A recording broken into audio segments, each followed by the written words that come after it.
Bayangkan sebuah perang di mana musuh nggak pernah terlihat, tapi tiba-tiba hancur begitu aja. Nggak ada suara derap kaki ribuan tentara, nggak ada jet tempur yang meraung di langit, dan nggak ada kapal perang yang berlayar mendekat. Hanya ada dengungan kecil di udara, seperti suara lebah yang nyaris tak terdengar, dan dalam hitungan detik, satu target musuh hilang dari peta. Inilah wajah baru peperangan, bukan lagi soal siapa yang punya pasukan terbanyak atau senjata terkuat, tapi siapa yang bisa melihat tanpa terlihat, menyerang tanpa bisa dibendung, dan memenangkan pertempuran tanpa harus hadir di medan perang. Jika dulu kekuatan militer diukur dari jumlah kapal perang atau jet tempur, kini perang modern dimenangkan oleh mereka yang menguasai langit dengan teknologi drone. Dan sekarang Indonesia baru aja mengambil langkah besar ke arah itu, bukan membeli, bukan sekedar jadi pelanggan, tapi membangun sendiri. Bersama Baykar, perusahaan yang sukses mengguncang dunia dengan drone tempurnya, Indonesia akan memiliki pabrik drone canggih di tanah air. Ini bukan cuma soal bisnis atau investasi, tapi sebuah lonceng yang menandakan babak baru dalam pertahanan Indonesia. Nah, kenapa ini sangat penting? Apa yang membuat drone menjadi senjata paling mematikan di era modern? Dan yang paling menarik, bagaimana ini bisa mengubah peta kekuatan Indonesia di masa depan. Ini menarik banget, karena yang sedang terjadi bukan sekedar kerjasama biasa, tapi awal dari perubahan besar dalam sejarah pertahanan Indonesia. Nah, sebelumnya ada baiknya kalian subscribe dulu WekiWek, karena 90% dari kalian hanya menonton namun lupa untuk subscribe. Jangan sampai ketinggalan keadaan geopolitik dunia saat ini, karena ini akan berpengaruh besar ke harga satu batang rokok, segenggam gorengan hangat, dan teh hangat kalian. Jangan kira kami ini bodoh. Memang ada yang mengatakan saya ini tolol, ada.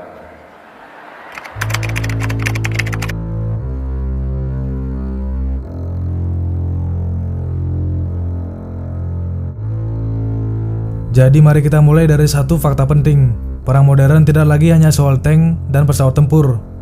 Sekarang drone adalah salah satu elemen paling krusial dalam strategi militer. Kalau kita simpulkan, drone itu seperti mata dan tangan tentara di udara, bisa mengintai, bisa menyerang, dan yang paling penting mengurangi resiko korban jiwa di pihak sendiri. Di masa depan, Indonesia tidak hanya menjadi pemain di industri pertahanan global, tetapi juga menjadi salah satu pusat produksi teknologi militer yang canggih. Kini masa depan itu semakin dekat, dengan hadirnya kerjasama antara Indonesia dan Turki dalam membangun pabrik drone di tanah air.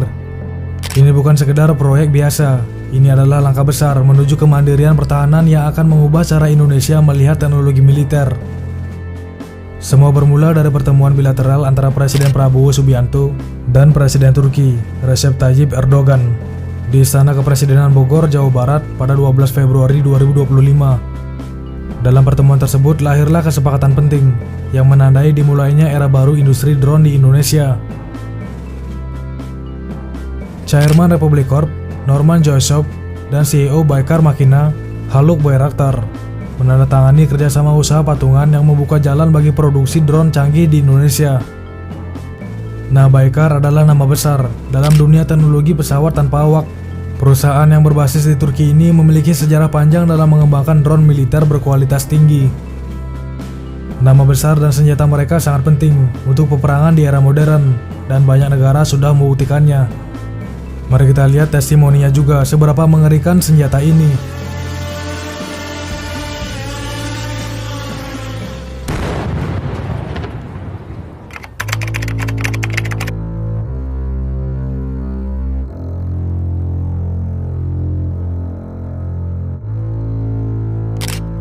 Baykar berdiri sejak 1986 dengan nama Baykar Makina. Awalnya mereka hanya sebuah perusahaan yang bergerak di bidang komponen otomotif. Namun ambisi mereka jauh lebih besar. Pada tahun 2000, mereka mulai memasuki industri drone dan berhasil melakukan uji coba pertama dengan sistem perangkat lunak dan elektronik buatan sendiri. Baykar kemudian meluncurkan pesawat nirawak taktikal militer pertamanya pada tahun 2008. Dan sejak saat itu mereka terus berkembang hingga memiliki lebih dari 5.100 karyawan dan telah menjual lebih dari 500 drone ke berbagai negara di dunia. Kehebatan drone buatan Baykar bukan sekedar klaim.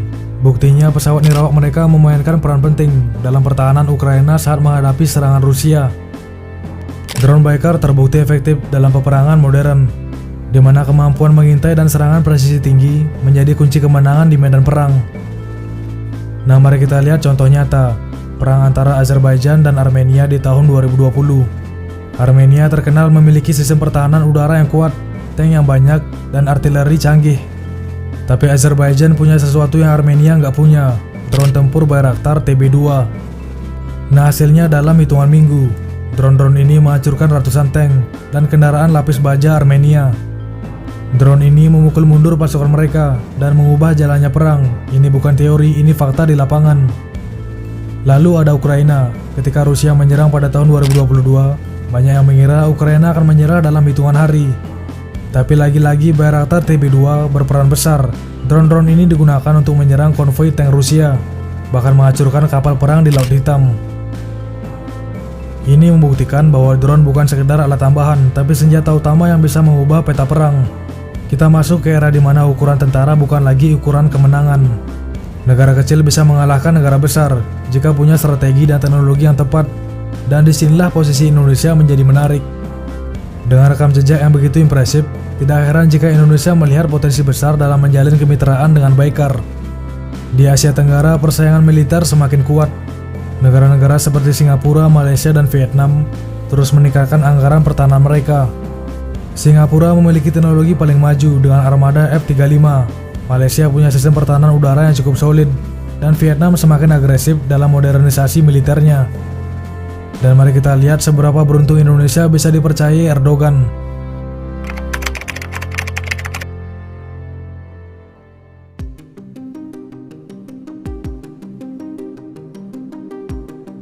Kerjasama ini bukanlah keputusan yang diambil secara tiba-tiba.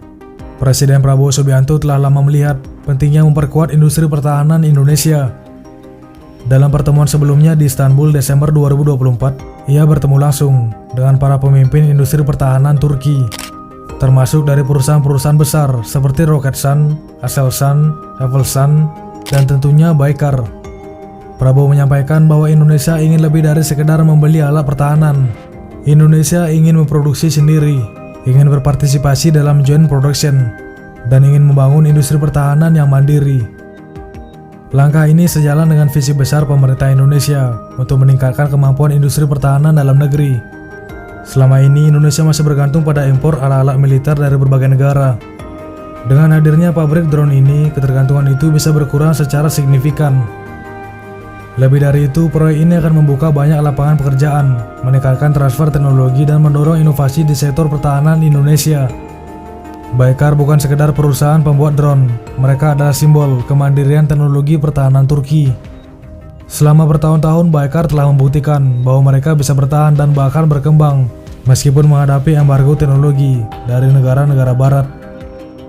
Nah, contohnya ketika Inggris dan Kanada menghentikan ekspor komponen Unmanned Aerial Vehicle atau UAV dari Turki, Baikar tidak tinggal diam.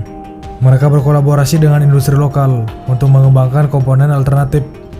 Nah, hasilnya mereka mampu menciptakan teknologi sendiri seperti kamera optik Aselsan dan mesin TIA PD-170 yang kini menjadi standar dalam produksi UAV mereka. Baikar terus berinovasi. Mereka mengembangkan berbagai jenis drone yang kini digunakan di banyak negara. Nah, salah satunya adalah Bayraktar TB2, drone tempur yang telah terbukti efektivitasnya dalam berbagai operasi militer. Baikar juga mengembangkan Bayraktar Akinci, UAV kelas tinggi yang mampu terbang dengan ketinggian 40.000 kaki dengan daya angkut senjata yang berat. Selain itu ada juga Bayraktar TB3, drone yang dirancang khusus untuk beroperasi dalam kapal induk drone pertama Turki, TCG Anadolu. Gak berhenti di situ, Baikar juga mengembangkan Kizilelma, UAV tempur siluman generasi terbaru yang mampu mencapai kecepatan supersonik. Nah, visi Baikar nggak berhenti pada drone. Mereka juga mengembangkan Kezeri, mobil terbang pertama buatan Turki yang diuji coba pada tahun 2020.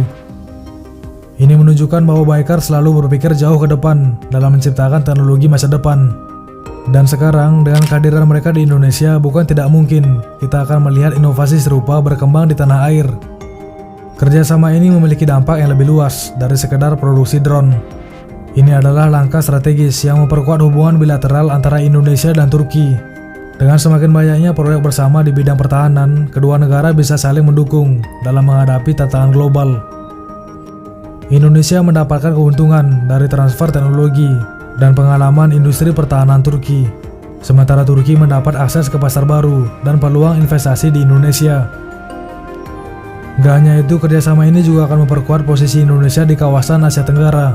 Dengan memiliki industri drone yang berkembang, Indonesia bisa menjadi salah satu pemain dalam teknologi pertahanan di kawasan. Ini akan memberikan pengaruh besar dalam menjaga stabilitas regional, serta meningkatkan daya tawar Indonesia di tingkat internasional. Pabrik drone ini bukan sekedar proyek industri, ini adalah simbol dari ambisi besar Indonesia untuk menjadi negara yang mandiri dalam pertahanan. Saya katakan, saya siap mati untuk bangsa dan rakyat Indonesia.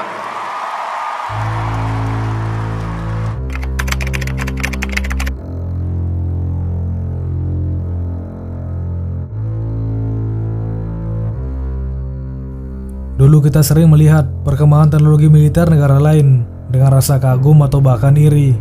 Sementara kita masih berkutat dengan pembelian alutsista dari luar negeri. Tapi hari ini babak baru telah dimulai. Dengan berdirinya pabrik drone Baykar di Indonesia, kita bukan lagi sekedar pelanggan atau konsumen, tapi produsen. Kita tidak hanya membeli tapi juga membangun. Langkah ini lebih dari sekedar kerjasama bisnis. Ini adalah sinyal kepada dunia bahwa Indonesia serius dalam membangun kemandirian pertahanan. Dengan teknologi ini, negara kecil bisa menandingi negara besar. Pertanyaannya sekarang bukan lagi apakah Indonesia bisa, karena jawabannya pasti sudah jelas bisa. Tapi yang lebih menarik, seberapa jauh kita bisa melangkah. Karena ketika kita sudah mulai membangun, pertanyaannya bukan lagi soal ikut bermain, tapi soal apakah kita siap menjadi pemain utama. Tulis pendapat kalian di kolom komentar video ini. Kita diskusi di kolom komentar, karena diskusi kalian yang akan membawa topik ini jauh lebih berkembang. Dan subscribe WikiWek jika kalian ingin melihat perkembangan dunia lebih luas. Terima kasih.